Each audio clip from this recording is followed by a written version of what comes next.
লেবাননের সংগঠন হিজবুল্লাহ এখন পৃথিবীর সবচেয়ে শক্তিশালী সশস্ত্র অরাষ্ট্রীয় সংগঠনের মধ্যে একটি হিসেবে বিবেচিত।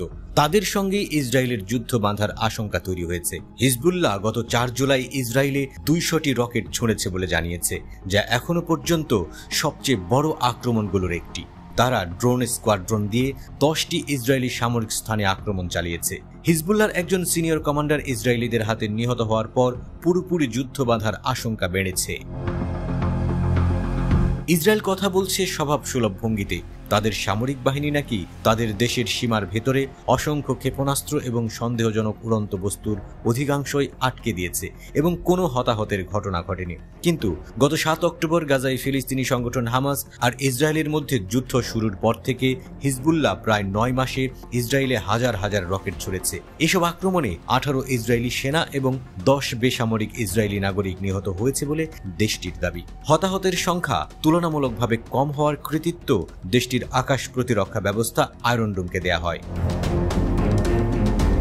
All weather defence system Iron ডোমকে ইসরায়েলি ভূখণ্ডকে সুরক্ষিত করার জন্য গাইডেড মিসাইল ছুড়ে শত্রুপক্ষের ছোড়া রকেট এবং অন্যান্য ক্ষেপণাস্ত্র মাঝ আকাশে ধ্বংস করতেই নকশা করা হয়েছে।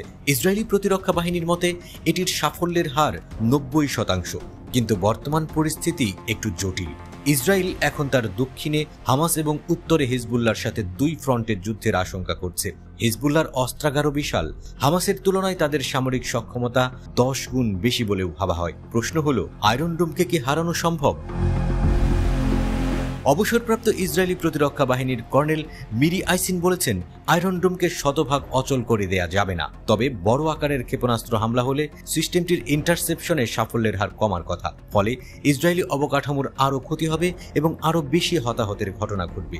এতে বিদ্যুৎ কেন্দ্র এবং তেল আবিব বিমানবন্দরের মতো গুরুত্বপূর্ণ স্থাপনার ক্ষতি হতে পারে।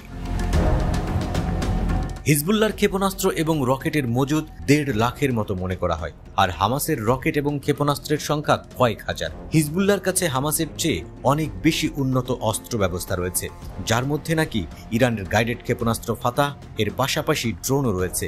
এমন যুদ্ধাস্ত্রের বহর ইসরায়েলের আকাশ প্রতিরক্ষা ব্যবস্থাকে হারিয়ে দেওয়ার সম্ভাবনা বাড়াবে। ইসরায়েলের ক্ষতির সম্ভাবনাও বাড়বে।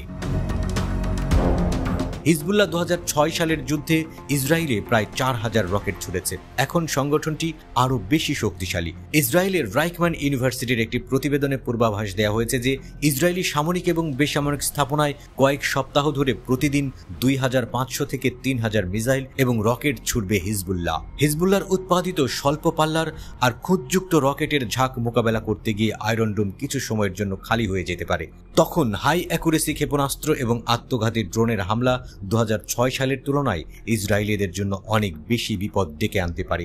এই পরিস্থিতি মোকাবেলার বুদ্ধি ইসরায়েলের আছে তো?